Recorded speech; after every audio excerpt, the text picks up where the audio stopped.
Il paraissait minuscule au début. Un simple portail de bois clair, posé au milieu d'une ruelle qu'elle prenait tous les jours. Un portail qu'elle n'avait jamais remarqué auparavant.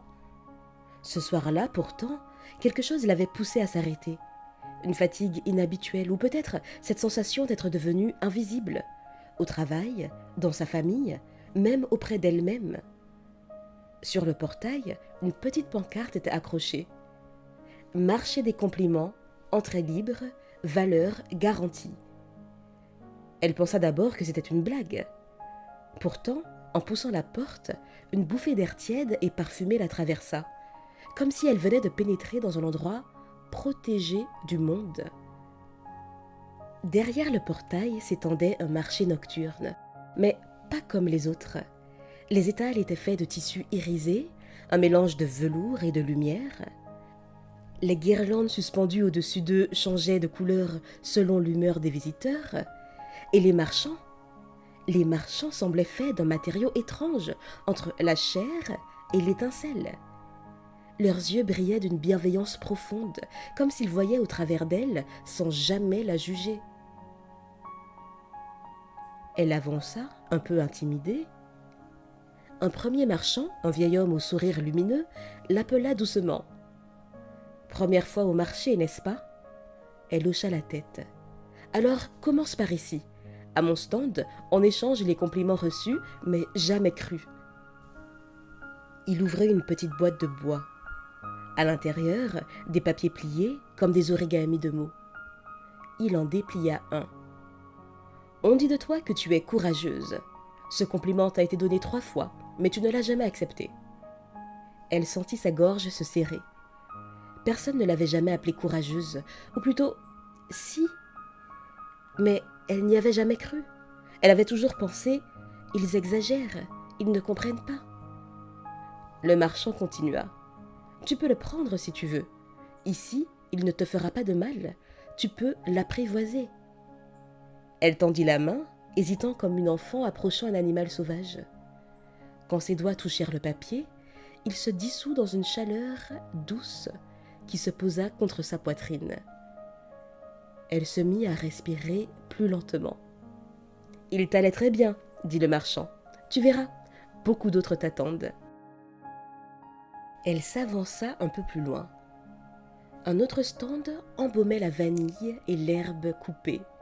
Une femme aux cheveux argentés l'invita à s'asseoir sur un coussin moelleux. Ici, on révèle les talents oubliés. La femme posa sa main sur celle de la visiteuse. Des images se mirent à apparaître comme des bulles de lumière. Elle riant en dessinant, elle chantant enfant sans peur d'être entendue, elle aidant quelqu'un sans jamais demander de retour. « Tu crois que tu n'as rien de spécial ?» murmura la femme. « Mais regarde combien tu donnes sans t'en rendre compte. » La visiteuse sentit ses yeux se remplir. Personne ne lui avait jamais dit ça. Ou peut-être l'avait-on dit, mais elle ne s'était jamais sentie digne de l'entendre. Elle continua d'avancer. Chaque stand lui apportait quelque chose, un compliment jamais assumé, un talent minimisé, une force qu'elle croyait banale. À un moment, elle se retrouva devant un miroir immense, tenu par un jeune vendeur.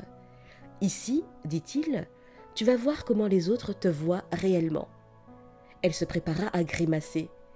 Mais au lieu de son image rabougrie par le stress et la comparaison, elle vit une version d'elle-même, droite, douce, lumineuse. Une version d'elle qui existait déjà, mais qu'elle ne regardait jamais. « C'est toi, dit le vendeur, quand tu n'essaies plus d'être parfaite. » Elle posa une main sur la surface du miroir. Pour la première fois depuis longtemps, elle ne se trouva pas insuffisante. Lorsqu'elle revint vers la sortie, un dernier stand l'attendait. Un enfant, ou une petite silhouette faite de lumière, lui tendit une carte minuscule. « C'est ton compliment du jour. » Elle ouvrit la carte. « Tu mérites d'être vue. » Une larme coula sans qu'elle puisse l'en empêcher. « Garde-le, dit l'enfant.